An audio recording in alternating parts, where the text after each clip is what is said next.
Alors, Brahim Ghazali, je suis le fondateur de Business Evasion. Je suis le fondateur d'un groupe également que je développe actuellement dans différents domaines. Et ma spécialité, c'est d'accompagner des dirigeants de TPE et de PME pour structurer, réorganiser, automatiser, déléguer leur business pour qu'ils puissent tourner mieux, sortir de l'opérationnel et aller faire de la croissance pour aller beaucoup plus loin tout en se libérant du temps. Quand j'ai commencé à l'époque dans le milieu bancaire, en fait, j'ai pas expliqué aux gens quoi faire. Je leur ai créé un outil, pas trop C'est parler comme en ça. fait, les gens comprenaient pas. J'ai créé un outil, une solution. J'ai créé une solution humaine, technologique, avec d'automatisation, ce qu'on veut, il y a près de 8 ans, peut-être 10 ans, je sais plus. Et en fait, cet outil-là est encore en place aujourd'hui. Et il facilite la vie des gens.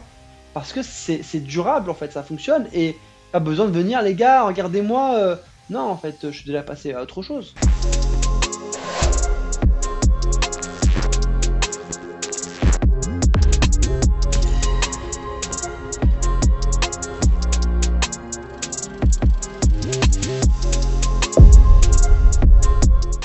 Bonjour à tous et à toutes pour ce nouveau Business Show, le 19e épisode avec Abdel et moi-même.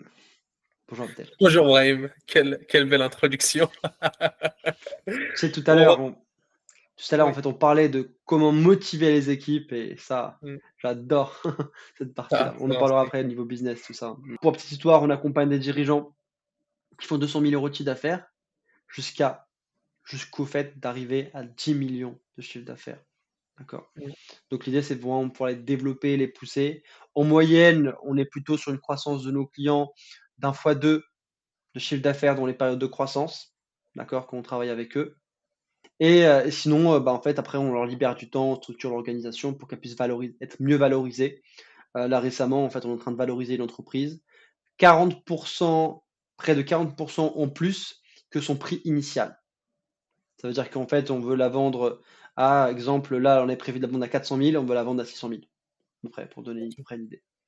On a mis en place une amélioration qui fait qu'on a réussi à augmenter de 30%, 30% le taux de rendez-vous, de prise de rendez-vous, ce qui est quand même plutôt énorme.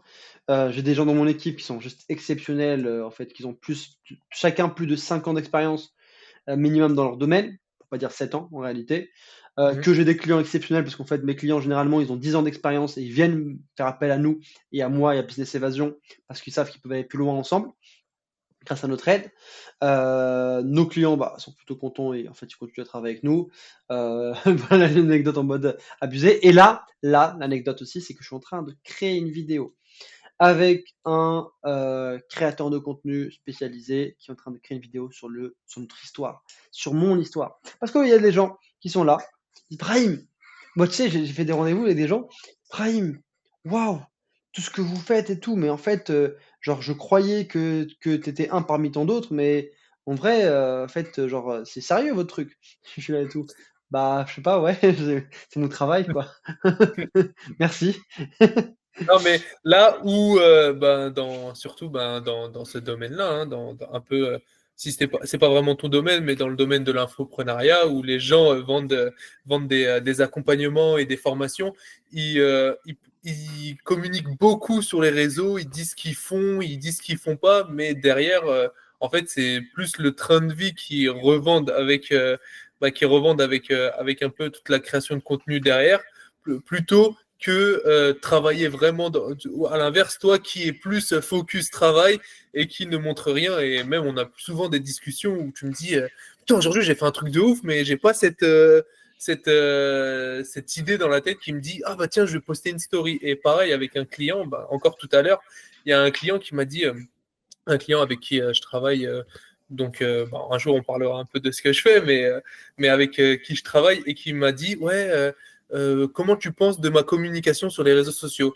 Je dis bah ça va, t'es actif et tout, mais il manque un peu de vivant et tout, du fait que la personne prend la parole et développe un peu son quotidien ou quoi, tu vois, comme tout le monde fait ça, entre guillemets. Et lui il me dit, ouais, bah moi, j'ai pas ce truc-là. Je suis plus dans le côté charbonneur, entre guillemets, où je fais un tas de choses dans la journée et j'ai pas le temps de me dire, ah bah tiens, ça va être intéressant, je vais le snapper. Tu vois, il est plus sur le Mhm. terrain. Et c'est un peu ce que tu me dis très, très Ouais. régulièrement. C'est ça, en fait, tu as tout à fait raison. Tu as différents profils. Le dirigeant classique, il n'a pas le temps d'aller créer du contenu, montrer ce qu'il fait, machin et tout. Le Ah bah problème, c'est que aujourd'hui, moi, j'ai décidé de mettre de côté mon ego et, euh, et de dire, c'est sympa, mais en fait, il faut quand même partager parce que les gens, ils ne peuvent pas être au courant de ce qu'on fait si on ne le partage pas. Donc ouais. aujourd'hui, je suis un peu une sorte d'hybride entre, parce que les gens parfois ils confondent aussi, on ne fait pas de l'infoprenariat, on n'est pas sur du business du coup en ligne, on est sur du conseil. Du Mm. conseil, de la stratégie, de la prestation de services et sur du B2B, donc plutôt adressé aux entreprises. Donc Oui. en fait, on est sur un pôle qui est totalement différent. Donc on a une expertise qui est développée, on a des gens qui sont éduqués, qui ont de l'expérience, donc c'est totalement différent. Et le point, c'est qu'on mélange aussi avec des caractéristiques et des atouts qu'ont les infopreneurs et le monde de l'infoprenariat. Mm. Infoproduit, infopreneur pour information, c'est la vente d'informations, d'accord, la vente d'infoproduits, de produits en ligne, d'accord. Oui. Parce qu'aujourd'hui, on ne peut pas se démultiplier à pas en créant des automatisations, des outils, y compris des vidéos de formation. C'est ça aujourd'hui, c'est ça le cœur et la puissance d'Internet. Mm. Et aujourd'hui, il faut se dire un truc. À la base, parce qu'en fait, j'en vois aussi plein qui parlent, tu sais, de créer des SaaS. Donc, les SaaS, c'est des outils, plateformes en ligne avec de l'IA, tout ça. Je viens du monde de la tech à la base. Je suis Oui. un ingénieur en informatique à la base. J'ai créé ma première plateforme à 19 ans, il y a à peu près une dizaine d'années. Et aujourd'hui, je vois des gens, ils sont là tout excités. Je vais créer une nouvelle start-up avec ma plateforme. Ça, c'est tout. On va révolutionner le monde. La réalité, c'est qu'aujourd'hui, ça coûte de l'argent et il faut pas. On peut facilement se perdre en fait. On peut facilement se perdre dans tout ça. Et moi, j'ai décidé en fait de me construire de manière plus solide entre guillemets et me baser sur d'abord apporter du conseil, apporter des solutions aux dirigeants Mhm. et par la suite de pouvoir toucher plus de monde en donnant beaucoup de valeur au début, d'accord, et après toucher plus de monde en faisant découvrir les choses aux gens. Et du coup, bah, pour revenir un peu à ce que tu disais, du coup, avec cette personne qui est spécialisée dans la création de contenu, parce que tu nous as dit que tu commençais à faire quelque chose, Ah, mais tu nous as pas dit ce que tu faisais. Enfin, moi, je le sais, on en a parlé en off, mais si tu veux un peu le partager, je pense que c'est le moment, vu bah, que. tu fais bien d'en parler maintenant que tu en parles. Non, non, mais en fait, c'est clair, en fait, mais c'est un sujet. Aujourd'hui, on a une autorité. Les gens savent qu'on fait, on est sérieux. Et je vais te dire un truc, j'ai des amis à moi. Des amis à moi, c'est des amis qui sont business, hein, donc des amis qui font du business, dont quelques personnes qui sont en train de racheter aussi des business à plusieurs millions d'euros de chiffre d'affaires. Ils me disent, Mhm. Brahim, je suis parti à des événements de tes plus grands concurrents les plus connus. Et en fait, bah, c'est super intéressant ce qu'ils font, mais en fait, genre, j'ai envie de travailler avec toi. Parce que je sens qu'avec toi, ça va être plus poussé. Quand quelqu'un te dit ça, pour moi, ça fait plutôt plaisir. Ah Et bah, le problème, c'est que les gens ne connaissent pas en détail. Ils ne connaissent pas mon histoire. En tout cas, beaucoup trop peu. mm. Parce que j'ai pas le temps pour raconter mon histoire. Enfin, moi, je suis occupé à faire mes trucs. Sauf que j'ai besoin de prendre le temps. En fait, j'ai pas commencé à faire du business, tu vois, comme certains, tu vois, qui te racontent qu'ils ont fait déjà leurs millions à 16 ans. Je Mhm. faisais zéro. Et j'ai fait zéro pendant longtemps. Par contre, moi, j'étais plutôt sur bah, créer des choses, en fait, des choses Mm. à forte valeur ajoutée. J'ai créé des logiciels, des applications, des sites web. Mes sites web, premier site web. Aujourd'hui, on parle de site web encore aujourd'hui. Le premier site web, c'était à 14 ans, c'était il y a une quinzaine d'années, une vingtaine d'années. Donc, j'ai commencé comme ça. Petite histoire aussi, à l'époque, quand j'étais plus jeune, vraiment, je disais, quand j'avais à peu près 10 ans, c'était encore à l'époque du franc. En fait, je partais, et en fait, mon père, il bossait beaucoup, et genre, en fait, parfois, il m'emmenait bah, à son travail, et j'étais, en fait, dans une sorte de cave. En fait, à l'époque, c'est un peu comme ça que ça marchait à Paris. Ouais. Et en fait, genre, j'étais vraiment dans un truc où parfois j'allais à la caisse, tu vois, je gérais les petits clients dans une boîte de cordonnerie, serrurerie, tu vois. clés, tu vois, tout ça. Et c'est moi qui faisais parfois les petites clés, tu vois, donnais les trucs, je faisais l'accueil, j'encaissais pour les clients. Ça, c'est des petits trucs, des petits détails, mais c'est important parce que bah, du coup, à partir de 10 ans, j'avais déjà un peu testé tout ça. J'avais découvert bon, un petit niveau, bien sûr, tu vois. Mais j'étais un peu imprégné du truc. C'est pas comme si j'étais genre inconnu complètement de l'histoire. Mhm. Et ça m'a beaucoup appris. Et par contre, ça m'a appris un truc, c'est que je voulais pas perdre de temps à perdre Ouais. du temps dans l'opérationnel, en fait. Parce que du Mhm. coup, je me suis rendu compte que je pouvais passer beaucoup, beaucoup de temps dans l'opérationnel. Et je préférais, en fait, m'entourer de gens qui pouvaient me compléter et à qui, moi, je pouvais apporter une valeur ajoutée. Tu sais, en fait, moi, toujours dans ma philosophie de vie, ça a été de dire comment est-ce que je peux apporter tellement de valeur que, en gros, ça soit suffisant pour toute une vie, tu vois. En fait, c'est comment travailler en un an pour que pendant 10 ans, on t'embête plus, tu vois.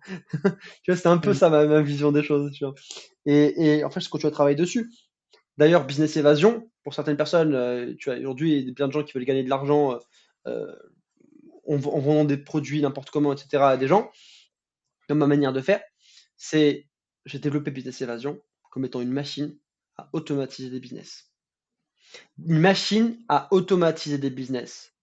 Pourquoi? Parce que mon deuxième business qui a beaucoup mieux fonctionné, qui a réussi à faire 300 000 euros de chiffre d'affaires en un an, et c'était un an après sa création, bah, en fait, je faisais pas de marge. Je faisais pas de marge, j'étais dans l'opérationnel, j'étais dans tous les clichés qu'on m'avait vendus comme étant la réussite, j'étais dedans. J'avais des Mhm. bureaux, j'avais réussi à faire mes premiers 10K, machin, mais en fait, à la réalité, c'est sympa, mais qu'est-ce qui te reste derrière?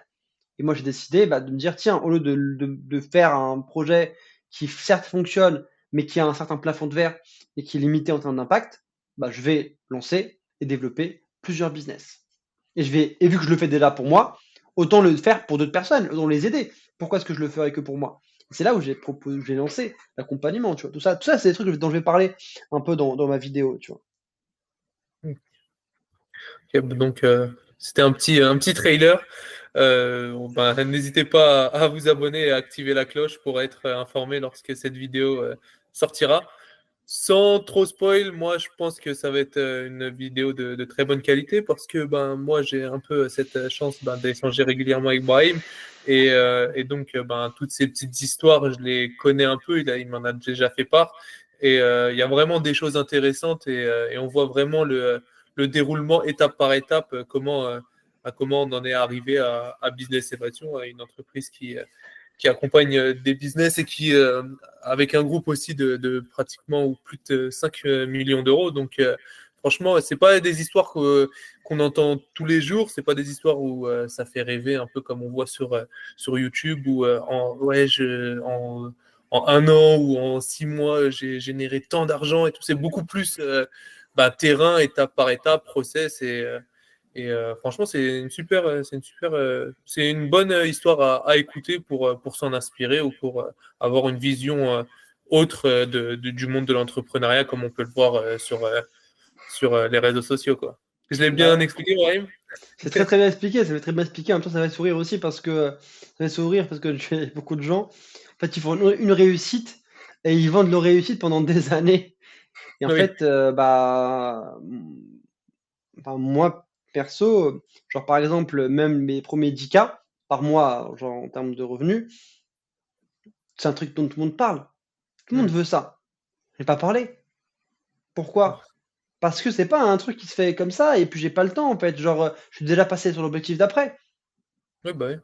Mes 300K que j'ai fait, j'étais pas là en mode ouais, super. En fait, Oui, vas-y, t'aurais pu vas-y, comment faire t'arrêter là 300K par et mois? vendre. Oui, Enfin, bah. 300K par an.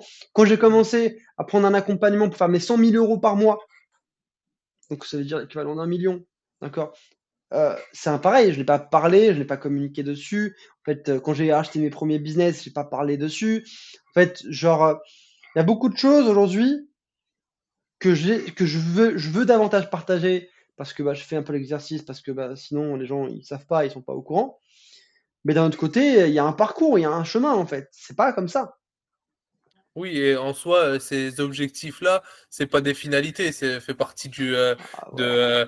du plan, entre guillemets. Donc, faire 100K, certes, c'est bien, mais c'est pas ta finalité. Donc, vu que tu vises beaucoup plus haut, pour toi, c'est un bel objectif quand même. On va pas rabaisser quand même. Faire 100K mensuel, c'est énorme. Mais au vu de ta vision, bah, ça reste rien parce que tu vois encore plus grand. Donc, c'est pour ça que forcément, tu n'as pas trop l'idée à le partager et à le promotionner comme si tu avais gagné la Coupe du Monde, entre guillemets, quoi. Exactement, tu as tout à fait raison. Et en fait, il y a aussi tendance au fait où souvent on a tendance à se reposer sur nos lauriers ou trop nous reposer sur nous-mêmes quand on arrive à avoir un certain résultat et qu'en fait on est fier de ça. Exemple, vas-y, j'ai réussi, t'inquiète et tout. Je vois certaines personnes, tu vois, je te jure, parfois, il y a des gens, tu leur parles, ils ont fait leur premier exemple, leur premier 50K ou le premier 100K, tu leur parles, en gros, leur ego, c'est fini, tu vois, le mec, champion du Ouais, bah monde et tout. Et toi, tu ouais, es c'est ça. là, tu es passé par des phases, tu vois, similaires, tu sais qu'il y a la chute derrière, tu sais qu'il y a la Mhm. baisse derrière. La personne, elle est encore dans l'euphorie, tu vois, dans le mode, c'est bon, moi j'ai compris, j'ai capté le game, tu vois. Non, le game, ça se capte pas, en fait, ça se pratique, en fait. C'est comme si tu C'est disais, ça. c'est bon, je sais faire du vélo. C'est bon, les gars, je vous apprends, je savais faire du vélo. Bah non, en fait, tu apprends à faire des vélos, tu apprends à faire des wheelings, tu apprends à faire des choses, tu vois, tu retestes, tu reapprends, tu t'apprends à être plus rapide, tu apprends d'autres techniques, tu vois. Et le truc, c'est que, malheureusement, c'est comme ça, c'est pas les gens qui vont t'apprendre à faire du vélo qui vont être les meilleurs en vélo, Oui. tu On vois. avait déjà eu cette discussion avec l'entraîneur ou le manager qui, par exemple, un manager avec un artiste, un bon manager ou un bon entraîneur, d'une équipe de foot ou de basketball, c'est pas forcément, un grand joueur. Ou inversement, un grand joueur ne peut pas être un bon manager. C'est deux trucs totalement différents. Ouais.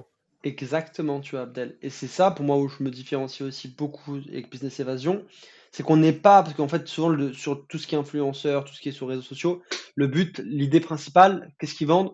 C'est regarde-moi, comment j'ai fait, fais pareil, tu vois. C'est un peu le truc de motivation pour inspirer les gens. On est Moi, totalement différents. Hein. moi, je suis là, non, en fait, tu vas pas, enfin, tu peux t'inspirer si tu veux, mais c'est pas ça le cœur. Le cœur, Mm. c'est, tu pourras pas faire un truc comme moi, parce qu'en fait, je suis Ouais, spécial, je chaque suis fou dans réussite est ma tête, unique tu en vois. fait. Chaque Donc, parcours est unique. Hein. par contre, mes 10 ans d'expérience avec mon équipe, tu vas l'utiliser. Mhm. On va te le mettre à disposition, on va te le créer. Donc là, moi, je suis plutôt dans un positionnement, entre guillemets, d'expert, où même si tu fais tous les efforts que tu veux, on a déjà de l'avance. Tu peux faire des efforts, tu peux faire ce que tu veux, tu pourras pas rattraper parce qu'on est tout le temps actif. Mhm. Mais en étant ensemble, on va te partager ces outils. On va te Oui, bah oui. créer des choses qui vont te faire avancer. Tu vois, c'est comme Mhm. ça que je vois les choses. Tu vois. Et ça, En c'est une fait, approche voilà, différente. chaque histoire est différente et unique à la fois. Et, euh, et en fait, c'est juste des process et des outils, comme tu as dit, qu'il faut mettre en place et ensuite dupliquer, dupliquer. La finalité sera un peu quasi la même, mais ce sera chaque entreprise, chaque dirigeant a son histoire et donc chacun aura une vie un peu différente, une réussite différente. Mais si les process et les outils sont appliqués de façon efficiente et dans les bonnes pratiques, bah, la réussite est inévitable, entre guillemets. Quoi. Et c'est ça pour moi l'objectif, c'est d'apporter de la valeur et de continuer à apporter de la valeur parce que en fait, on est là pour avancer, pour faire évoluer les choses. Aujourd'hui, tu sais, je vais dire un truc. Tout à l'heure, avec une boîte, je n'aurais pas le nom, mais c'est une boîte qui est française à la base, qui fait tout ce qui est référencement B2B pour la vente Oui. de produits, vente de gros, etc. C'est qu'est-ce qu'ils me disent? Ibrahim, on a été racheté. Je dis, ah ouais, comment ça, vous avez racheté par qui? Alibaba. Ah bon? Plusieurs millions par Alibaba. Alibaba, entreprise chinoise. Chinoise, oui. Acheter une entreprise française. Les gars, si on continue à se reposer trop, on va se faire acheter par les Chinois et les étrangers, en fait. Comme on le disait la semaine dernière, Bah ouais. on s'est fait racheter le côté pharmaceutique, on se les fait racheter par les Américains, les Chinois ils nous prennent tout ce qui est. Bientôt, ben, la France est tellement endettée, bah, c'était un peu le sujet qu'on avait la dernière fois. La France est tellement endettée et a besoin tellement de fonds qu'ils vendent tous leurs biens pour pouvoir recouvrir leurs dettes entre guillemets. À cette vitesse-là, dans quelques années. on ne sait, même nous, on sera plus français. Le pays va être racheté par, Mais bien par sûr, une autre. c'est ce qu'il faut en plus parfois. Dans certains cas, ils rachètent des dettes, Hmm. ils rachètent plein de choses en fait. Et le point, Ouais, t'imagines toi, une société française qui a réussi, rachetée par les Chinois. Tu peux te ouais. dire, oui, machin. Ils sont bons. Nous, pendant qu'on est en train de tourner, eux, ils achètent. Hmm. Nous, on n'a pas d'argent.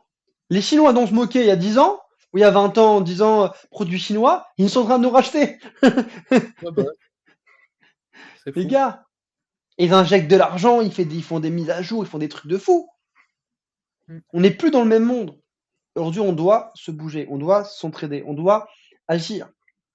Donc pour moi, ce que j'ai envie de dire déjà à tous les dirigeants qui nous regardent, et même ceux qui ne nous regardent pas, qui doivent nous regarder dans tous les cas, même les médias, enfin, qui on veut, si on ne fait rien, on va se faire bouffer par le marché international. Oui, Et on peut fermer les yeux, on peut jouer les autruches, ça ne réglera rien, parce que nos problèmes, oui, administratifs, machin, oui, mais en fait, j'ai les impôts, j'ai l'URSSAF, machin, tout ça, les étrangers, donc les étrangers, c'est le reste du monde, ils s'en oui, foutent, ils s'en totalement. foutent de nos problèmes. Eux, ils continuent à se développer. Le truc, ils font des croissances à 2 chiffres. Chaque année, ils font des croissances à 2 chiffres. C'est même pas une entreprise qui fait la croissance de 2 chiffres. C'est le pays entier qui fait 2 chiffres de Hmm. croissance. Et nous, on est là en train de parler de problèmes et de grèves. On peut pas se Hmm. permettre de faire de la grève. On peut pas se permettre. Parce que c'est ça le problème, justement. On n'est pas suffisamment compétitif et on empire la situation. On peut pas. Il faut qu'on trouve des solutions. Et la Ouais. solution, pour moi, c'est de travailler avec les étrangers. Parce que souvent, genre, les gens croient, genre, ça veut dire, oui, il faut se battre et tout. Non, c'est qu'il faut que nous, on achète des sociétés aussi étrangères. Hmm. Il faut qu'on développe cette expertise française pour l'étendre plus loin. Et tout ça, on peut le faire ensemble.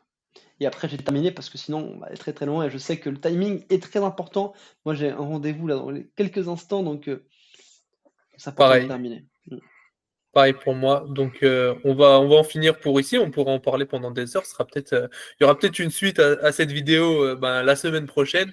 Et on abordera pardon, à nouveau le sujet parce que c'est un sujet assez vaste et assez important. Et du coup, petite conclusion, Brahim, comme d'hab, je te laisse clôturer ça comme il se doit. Ceux qui veulent en savoir plus, ceux qui veulent le découvrir, ceux qui veulent réussir, ceux qui veulent avancer, ceux qui veulent préparer l'avenir de leurs enfants, abonnez-vous.